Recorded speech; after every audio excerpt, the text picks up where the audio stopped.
Good morning class 12. Beta, in our last video we were discussed about the structure of BOP. Today we are going to discuss about components of BOP. BOP के component discussion करेंगे बेटा हम.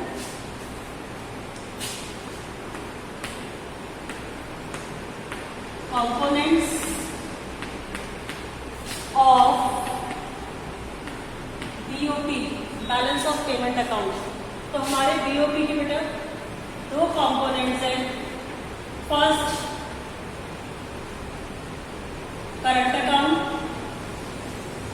Second capital account. ठीक है. अब current account में हमारा क्या क्या आता है? Import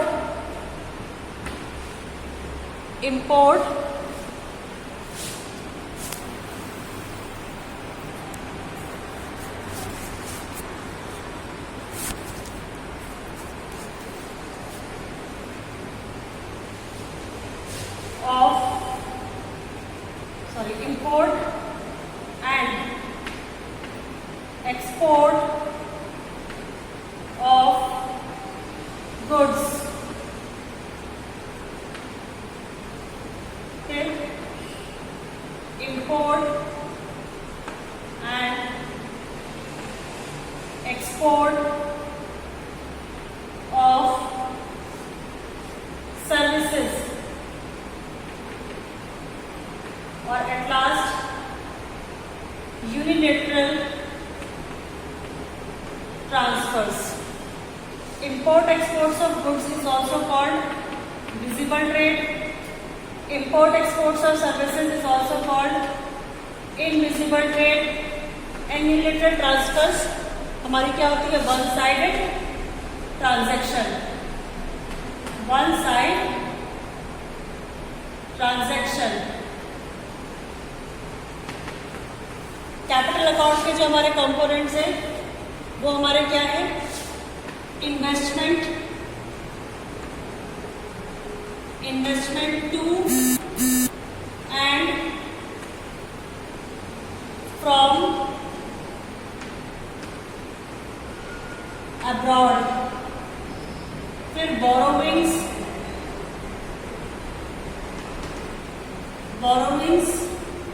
and lending. इसके हमारे दो कंपोनेंट है और इसमें हमारे 3 कंपोनेंट्स हैं. तो इन दोनों के बारे में हम इन ब्रीफ डिस्कशन करेंगे कि what is current account and what transactions we recorded in current account and on which side और व्हाई. सेम विद कैपिटल कि कैपिटल अकाउंट हमारा क्या होता है, कैपिटल अकाउंट में कौन कौन से कंपोनेंट्स आते हैं, उनको हम कैपिटल अकाउंट के किस साइड में लिखते हैं और क्यों लिखते हैं. साइड मतलब डेबिट या क्रेडिट. क्लियर. नाउ फर्स्ट हम पढ़ेंगे about the current account and components.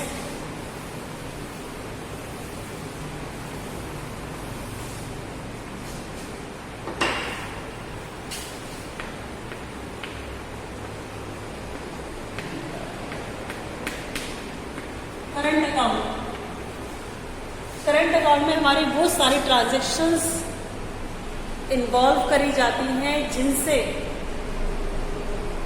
वो सारी इकोनॉमिक ट्रांजैक्शंस इन्वॉल्व करते हैं जिनमें हमारा क्या होता है? गुड्स एंड सर्विसेज का मूवमेंट्स होता है. Movements of goods and services. Movements of goods and services में हमारा जो भी एक्सपोर्ट्स है, इंपोर्ट्स है, गुड्स का हो या सर्विसेज का हो, वो सारी ट्रांजैक्शन हम किस में नोट डाउन करते हैं बेटा? करंट अकाउंट में. ठीक है. Current account is that account in which we recorded all the economic transaction. Due to that there is a movement of goods and services between the 2 countries. जिसकी वजह से goods and services का movement होता है 2 countries के बीच में. तो इसमें हमारा पहला क्या आता है? Visible trade. विजिबल ट्रेड और import and imports and exports of goods. ठीक है. Imports and exports of goods. अगर हम कोई चीज़ इंपोर्ट कर रहे हैं बाहर से या हम लोग एक्सपोर्ट कर रहे हैं किसी दूसरी कंट्री को, तो इंपोर्ट्स में हम लोग उनसे गुड्स या सर्विसेज ले रहे हैं और पेमेंट पे कर रहे हैं। एक्सपोर्ट्स में हम लोग उन्हें गुड्स एंड सर्विसेज दे रहे हैं और उनसे पेमेंट रिसीव कर रहे हैं। एक पे पेमेंट आ रही है, एक पे पेमेंट जा रही है, तो दोनों में ही क्या है, दोनों ही इकोनॉमिक ट्रांजेक्शन है। तो इकोनॉमिक ट्रांजेक्शन है तो इसलिए बीओपी में आएगी। बट गुड्स और सर्विसेज या गुड्स की बात करें, अगर सिर्फ गुड्स के बारे में बात करें, तो अगर गुड्स का ट्रांजेक्शन हो रहा है, इंपोर्ट एक्सपोर्ट हो रहा है, तो there is a movement of goods, और मूवमेंट्स ऑफ गुड्स है, that's why it is recorded in the current account. BOP के करंट अकाउंट में रिकॉर्ड करा जाएगा। और अगर हम एक्सपोर्ट्स करते हैं, if we are exporting goods, अगर हमने एक्सपोर्ट करा है, एक्सपोर्टिंग ऑफ गुड्स, तो सामान तो गया, गुड्स तो गए, बट पेमेंट हमने क्या करी है, we received payment, payment receive, पैसा आया है। पेमेंट रिसीव का मतलब क्या हो रहा है, foreign exchange inflow, foreign exchange का इनफ्लो हो रहा है हमारी कंट्री में। और जब किसी ट्रांजेक्शन की वजह से फॉरेन एक्सचेंज का इनफ्लो होता है, फॉरेन करेंसीज हमारी कंट्री में आती हैं, तो उसको हम हमेशा क्रेडिट साइड में नोट डाउन करते हैं। क्रेडिट साइड में ऑन विच सब अकाउंट, करंट अकाउंट के क्रेडिट साइड में। कहाँ नोट करेंगे, करंट अकाउंट के क्रेडिट साइड में। क्यों, क्योंकि हमने जब गुड्स एक्सपोर्ट्स करे तो गुड्स भी रिसीव्ड, हमने गुड्स रिसीव कर बेचे, और गुड्स बेच के हमने क्या करा, we receive foreign currencies, foreign currencies का इनफ्लो हुआ है। और जब किसी इकोनॉमिक ट्रांजेक्शन में हमारे पास इनफ्लो ऑफ फॉरेन करेंसीज होता है, तो that transaction is always recorded on the credit side. और क्योंकि गुड्स हमने बेचे हैं, तो there is movements of goods, that side is recorded in the current account. ठीक है। और अगर इंपोर्ट्स करेंगे तो if we are importing of goods, तो इंपोर्टिंग में क्या हो जाएगा हमारा, पेमेंट पेड, पेमेंट दिया, और जब हम पेमेंट देंगे तो ये हमारा क्या हो जाएगा, outflow, outflow of foreign exchange या फॉरेन करेंसी। तो उसको हम क्या लिखेंगे, कहाँ, हमेशा डेबिट साइड में। ठीक है। Same for services, same he services के लिए होगा कि अगर हमारे यहाँ से सर्विसेज बाहर जा रही है, दूसरी कंट्रीज के जो लोग हैं वो हमारे इंडियन सर्विसेज को यूज कर रहे हैं and they are paying for that, और उसके लोग पे कर रहे हैं, तो इसका मतलब क्या हो गया, हमारे फॉरेन करेंसीज का जो रिजर्व है वो इंक्रीज हो रहा है। इनफ्लो ऑफ फॉरेन करेंसीज है, and inflow of foreign currencies always mention in the credit side. और अगर हम लोग सर्विसेज यूज करें तो हम उन्हें पेमेंट करेंगे, और अगर पेमेंट करेंगे तो आउटफ्लो ऑफ फॉरेन एक्सचेंज कराएगा, और आउटफ्लो को हमेशा कहाँ नोट करते हैं, on the credit debit side of the current account. ठीक है।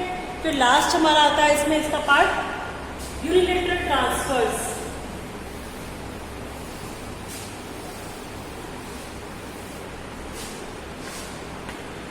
यूनिलेटरल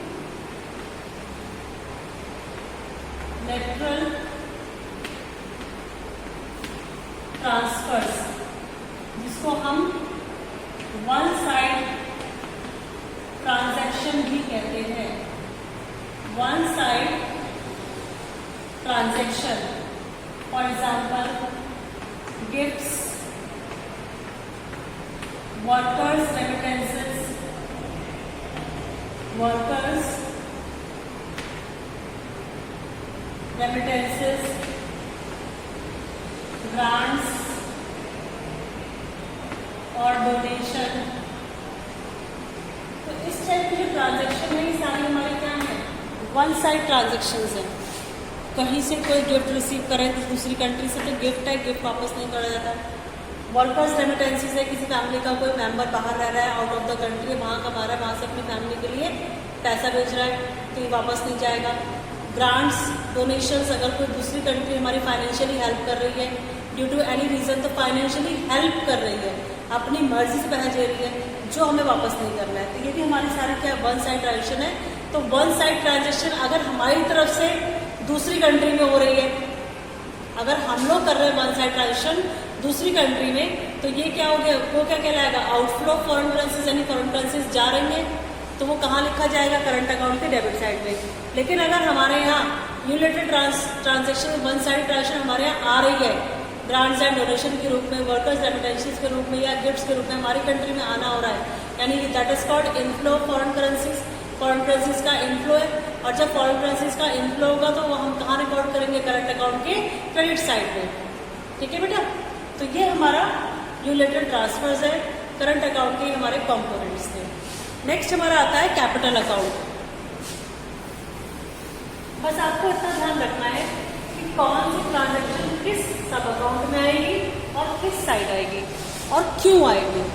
अगर कोई करंट अकाउंट का पार्ट है, कोई ट्रांजैक्शंस करंट अकाउंट की है, चलो मैं आपको एग्जांपल बता दी है, एग्जांपल से क्लियर कर देंगे, फिर कैपिटल अकाउंट नेक्स्ट में डिस्कस करेंगे। एग्जांपल है हमारा Indians imports toys from China, तो ये ट्रांजेक्शन कहाँ आएगी बेटा?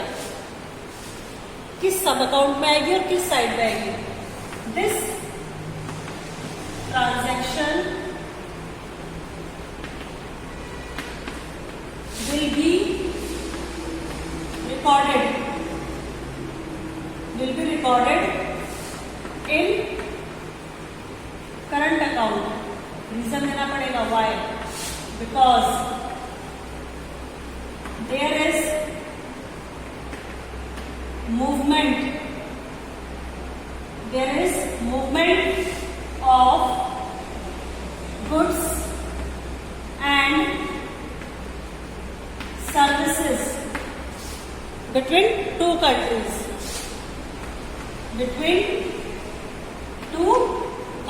तो ये तो हमने फर्स्ट आंसर का रीजन दिया कि ये ट्रांजैक्शन करंट अकाउंट में क्यों आएगी। Now this transaction recorded at debit side, कहाँ रिकॉर्ड होगी? डेबिट साइड में। क्यों? बिकॉज देयर इज outflow of foreign exchange। क्या हो रहा है? फॉरेन एक्सचेंज का आउटफ्लो हो रहा है, इसलिए इसको हम करंट अकाउंट के डेबिट साइड में रिकॉर्ड करेंगे, at debit side in current account. ठीक है बेटा, तो ये हमारा इस तरीके से स्टेटमेंट आता है, बोर्ड में भी आ सकता है, उसमें पूछ सकता है आपसे कि ये ट्रांजैक्शन किस सब अकाउंट में किस साइड रिकॉर्ड करी जाएगी। तो पता होना चाहिए कि हम जो ट्रांजैक्शन बता रहे हैं, करंट अकाउंट बताया तो क्यों बताया, डेबिट साइड में कह रहे हैं तो क्यों कह रहे हैं, रीजन देना मस्ट है। इन आवर नेक्स्ट वीडियो हम अपना कैपिटल अकाउंट डिस्कस करेंगे बेटा। Thank you.